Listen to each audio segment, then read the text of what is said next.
Success to me is around knowing what you want to achieve and creating a path to achieve that and overcoming challenges when you encounter them. So there's that lovely phrase around doing deliberative or intensive practice.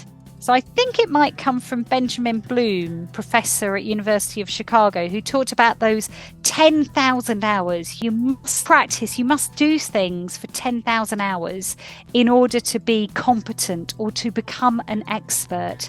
And we see that, I think, with musicians, we see that with sports people.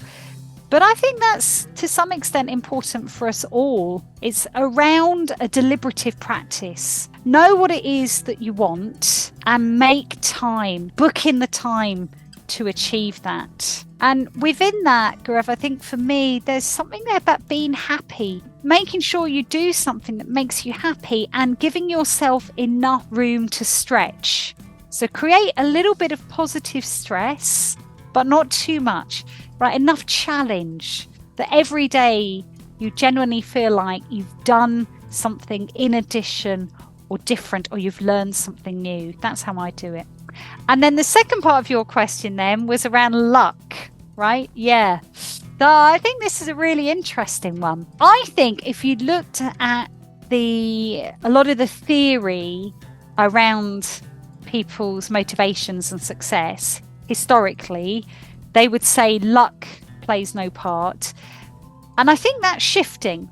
And personally, I don't agree. I think luck does play a role.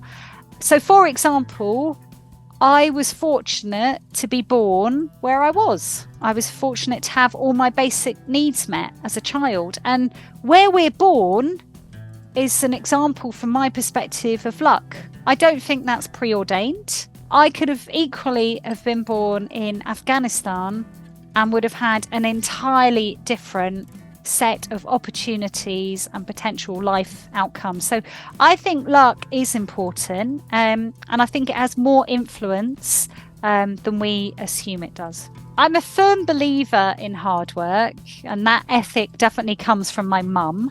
So my mum and my family are Irish, and they all worked incredibly hard, most of them leaving the homestead and then emigrating to England, to Australia, to America to forge new lives for themselves. A really difficult time, as it was then living in Ireland.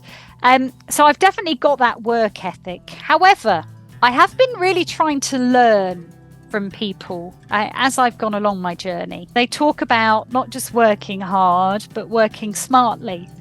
So I use technology as much as I can now. So for example, I voice dictate. Sometimes when I'm starting, I've got to start a document and I've got a blank sheet of paper. That can be a barrier for me. So I will voice dictate my ideas. So at least they'll be down and then I can move them around once I've got them out of my head. And I'll use all sort of the great starts of the AI-enabled Microsoft. For example, with design ideas for your PowerPoint slides, for creating, scheduling, when it picks up, you said you were going to do this. Have you done it yet? Do you want me to add it as a deadline? So I definitely try to work smarter. And I've adopted some techniques that some celebrities apparently use extremely well. So for example, Bezos, who I'd say I have mixed feelings, like many people around the world, about Bezos.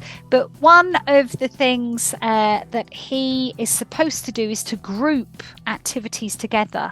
So for example, if you need to do some administration across 3 days, choose one day to do it and choose a certain slot, because then your brain isn't having to switch between multiple ideas and thoughts. And I'd say that, Gaurav, as I perhaps get a little bit more mature, I find my brain feels like it's becoming like a computer where it needs to be defragged and it needs to work on maybe 3 applications as opposed to 10 different programs at the same time. So I'm trying to group things together and I'm finding I'm becoming a bit more productive because of that.